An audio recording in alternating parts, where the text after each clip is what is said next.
You're listening to The Social Workers on WCDB Albany.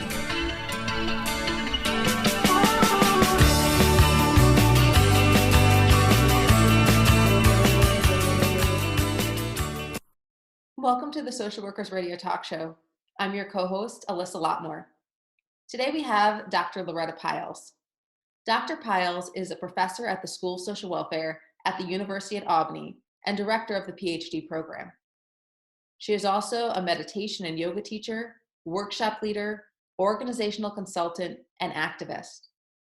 Her work focuses on disasters, community organizing, and body, mind, spirit social practice.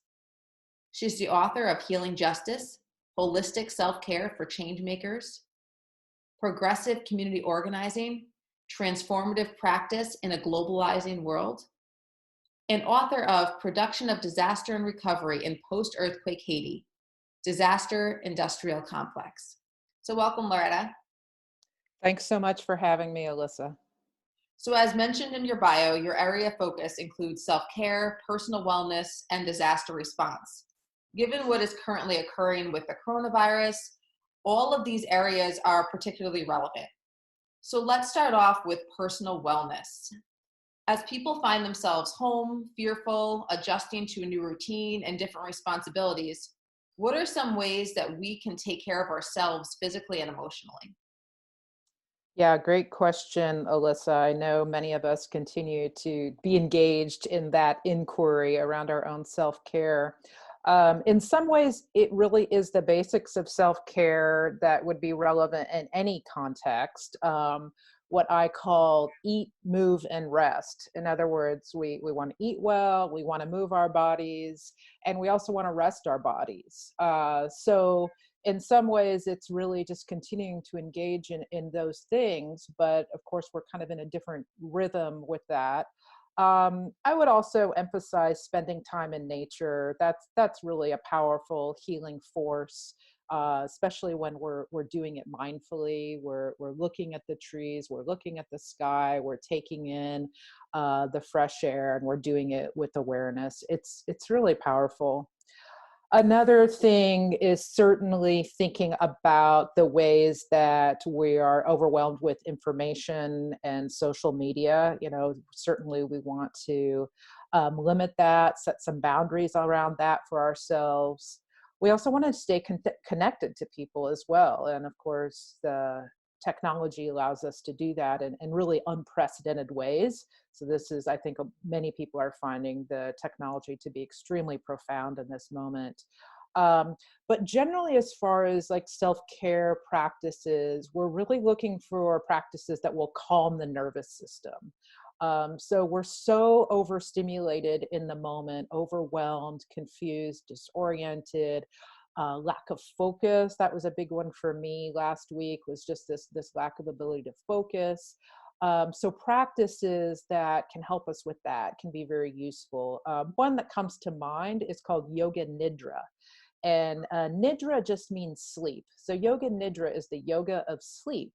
And so it's just a guided meditation that's actually done laying down, and you just punch in Yoga Nidra and you're going to come up with all sorts of YouTube videos. There's different, all sorts of resources out there on Yoga Nidra. But that can be very helpful for restoring the nervous system, helping us to access our inner resources. Another one that I've been doing a lot of is loving kindness meditation. Loving kindness meditation is actually based on a Buddhist form of meditation called metta, M-E-T-T-A, which is just a Pali word that means loving kindness.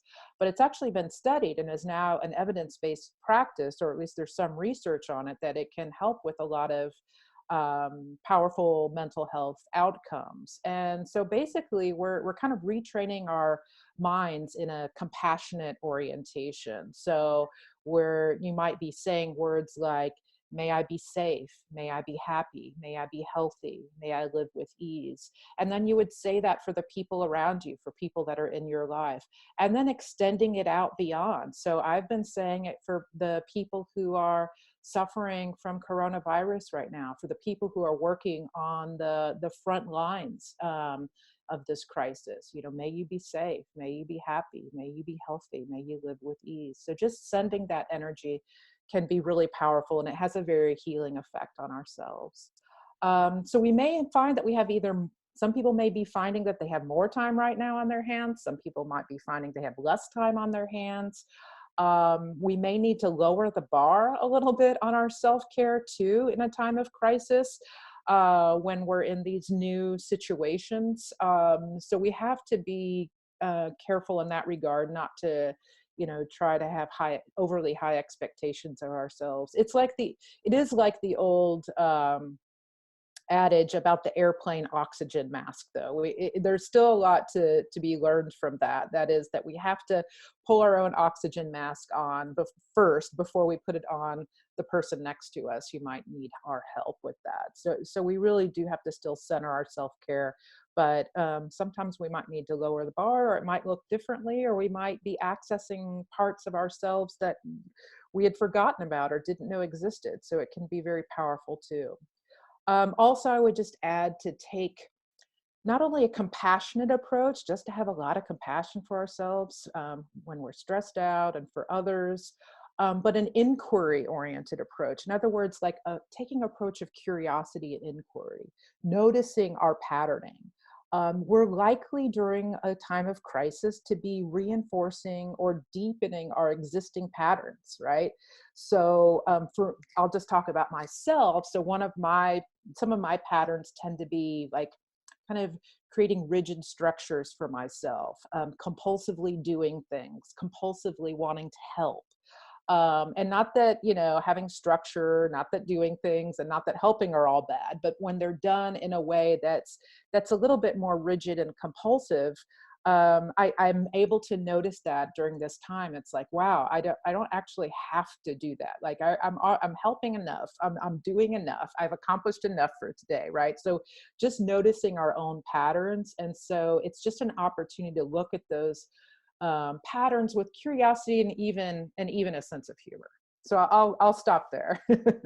No, you made a lot of good points. And can these, I mean, we're all social distancing, but can these be applied to if we're home like I am with a child, and you want your children and your family to still be able to not, take care of themselves and have that sense of wellness? And then can these things be applied to when we're working or when we're interacting with our children and helping them to process this? Yeah, that's a great point. And even before the podcast started, you and I were talking about the ways that you're spending time outside with your child and playing with the child, and those are going to be all ways in which kids process things through their bodies. So the embodiment piece, I think, is really important. Embodying through play, embodying through activity, but doing maybe some of our own self-care routines together, pulling up a yoga video that's kid friendly and doing the yoga video together, something like that. But yeah, just listening and being a support. And I think one of the things that we tend to want to do is we so want to take care of and rescue the people that we care about.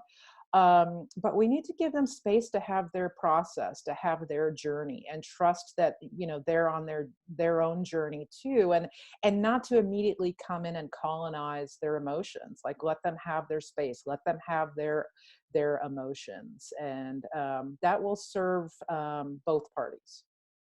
Very good points. Now, you do a lot with meditation and personal wellness, but as we said, you also have an expertise in disaster response and community crisis. You co-authored a book on the Haiti earthquake and the disaster response in that instance. So what information can you give us about how we as social workers can be active and involved during this global pandemic? Yeah, great question. And I think, there are just so many lessons learned from disasters and community crises and pandemics over the years that we can learn for literally hundreds of years. One thing to remember first is that this is a different kind of trauma from individual trauma. So an individual trauma that a person might experience from a particular incident or based on a relationship-oriented trauma. This is a collective trauma. And so it's something we're going through together, And so that means that we can heal together too. And so we want to keep that collective piece in mind, and just remind people that, you know, they're not alone, and that we can look for collective solutions. And I can talk more about that too. Also, and this is like front and center to social work and what social work is all about, and that is that crises impact people differentially based on their social location, and that crises exacerbate existing disparities that are already in the culture and in this socioeconomic context. So for people with privilege, they may be more worried about their retirement plan going downhill right now. For people living on the margins, they're worrying about eating and paying rent. So our job as social workers is to continue to bring attention to these disparities and continue to give voice, and to help enable the voices of people who are more marginalized. Also, there are other multiple phases to disasters. And through these, like in a traditional disaster, there's the actual disaster, and the like immediate response to the disaster. And then there's the cleanup and the recovery. And then there's a rebuilding phase, right? So there's all these phases. And the same seems to be true of what's happening here. And it corresponds to the different interventions, the different resources that'll be available, the kinds of media attention that'll be available. What we know over time is that our attention will shift in terms of, as we move into maybe what we might call the new normal, as we start to move into a new normal phase here soon. Some of the most extreme suffering can fail to capture our attention as time goes on, and the resources that are available to attend to that may become diminished. So that's something to sort of pay attention to. Similarly, we have seen this phenomena called disaster capitalism, and Naomi Klein, who coined the term, has also recently spoken about what she's calling coronavirus capitalism, wherein the reality is that some industries actually profit right now, right? For example, I just heard that Zoom's stock values are going up right now as we're using, thank you, Zoom. We're using that technology right now, but right, their stocks are going up, right? So some industries are actually going to be profiting at this point, and that there will be, predatory ways in which people will try to capitalize on it, as well as that there are policies, social policies that can be put in place during these times that we might not otherwise accept during normal times. The classic example of this is the Patriot Act, which came into place after 9/11. Right? People, Naomi Klein calls this a shock doctrine. People are kind of disoriented, they're confused, they're traumatized, they're not necessarily paying as much attention to what's going on. And then suddenly this act is put in place that takes a lot of people's rights to privacy away, and that is rights that definitely impact people who are more marginalized. So that's something to pay attention to. And also, I think, particularly in this case, our lack of ability to gather publicly in resistance to policies that might come forward are really important to pay attention to. Also, I wanted to bring up just this idea of, in crises, we have this concept of post-traumatic growth. And that is something to certainly that's kind of more at the individual level, and it's something I think is interesting and to pay attention to. That is, that this time can be actually an opportunity for deep growth, that this is actually rich and fertile ground to learn more about ourselves, to find out what we really value. And so it can be powerful in that respect, and sort of taking that concept more to a collective level, a community level, that we can have transformative recovery as a community too, that we can, could be an opportunity for things to change significantly in the culture.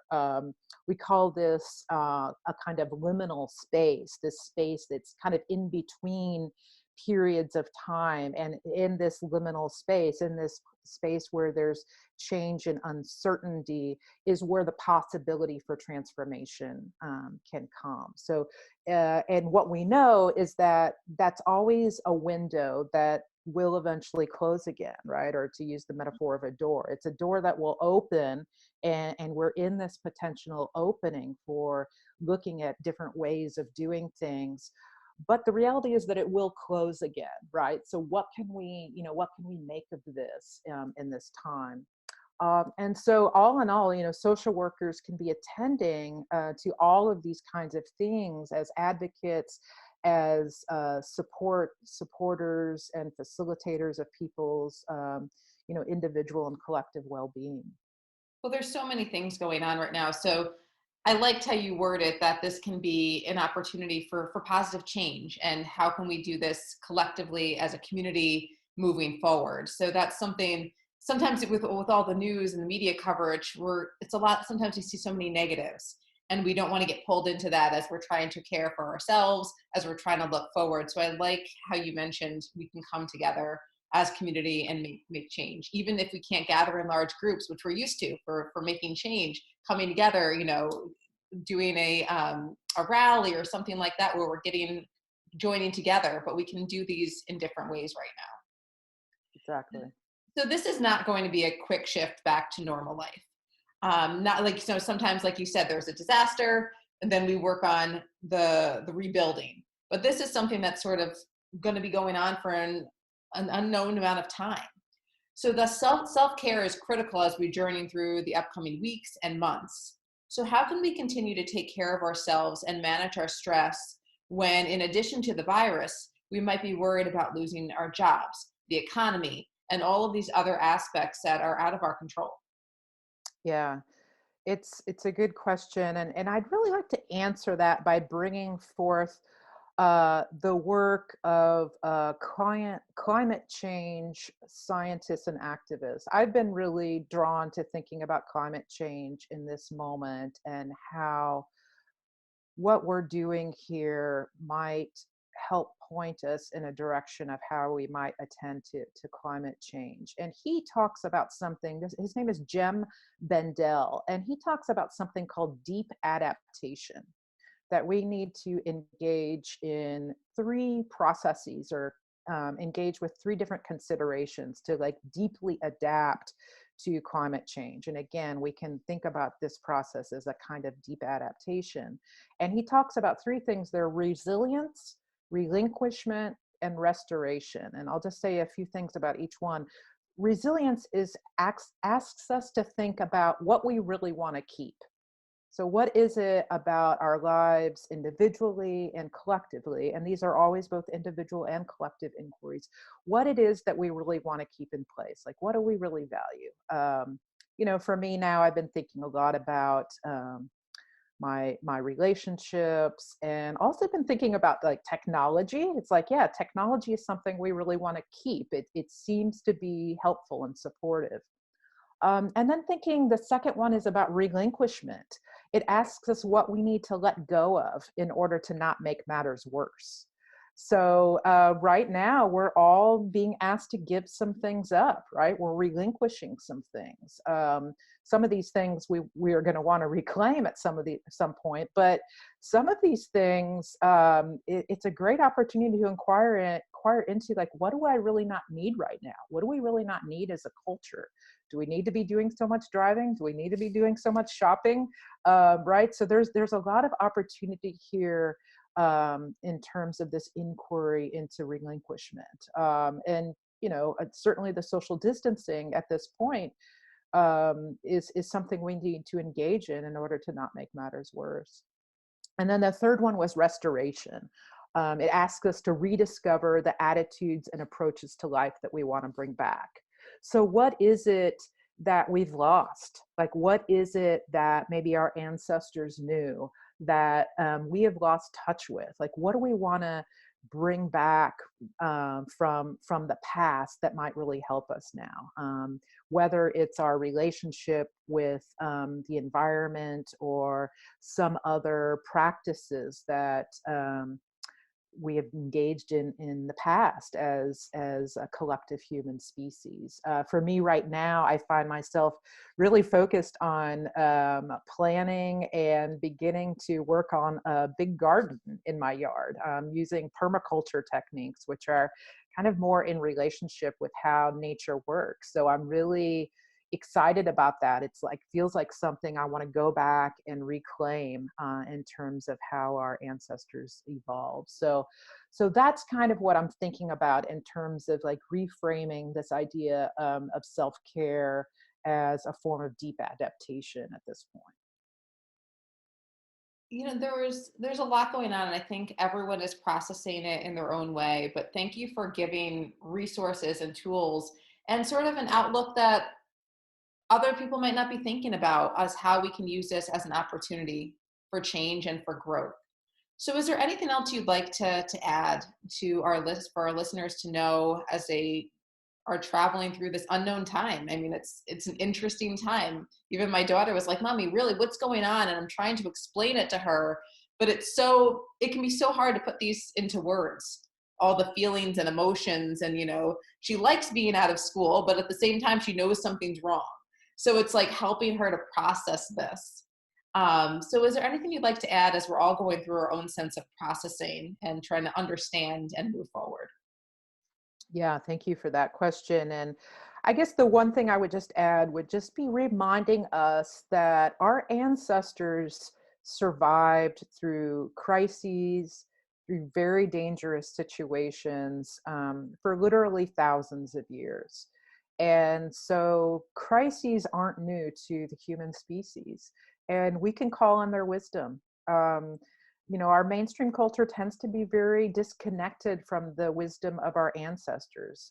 But indigenous people, it's really central to their culture, this idea of like 7 generations back, 7 generations forward, and connecting to the wisdom of our ancestors can be, I think, really, really powerful and remind us that we're not alone. And so I think that's the message, that we're not alone. Well, I want to thank you so much for coming on today. And for those who are listening, again, we are with Dr. Loretta Pyles, who is a professor at the School of Social Welfare at the University of Albany, and her expertise is in meditation, yoga, personal wellness, disaster response. All these things that are relevant right now as we're going through this pandemic. So I want to thank you again for being on today. Thanks a lot, Alyssa. Appreciate all the work you do. And if people want any more information about you, is there a website or a place that they can go visit to find out some more about resources that you have and some of your books? Sure. LorettaPyles.com. So just my name.com. Yeah. Thank you so much. You bet. Bye-bye.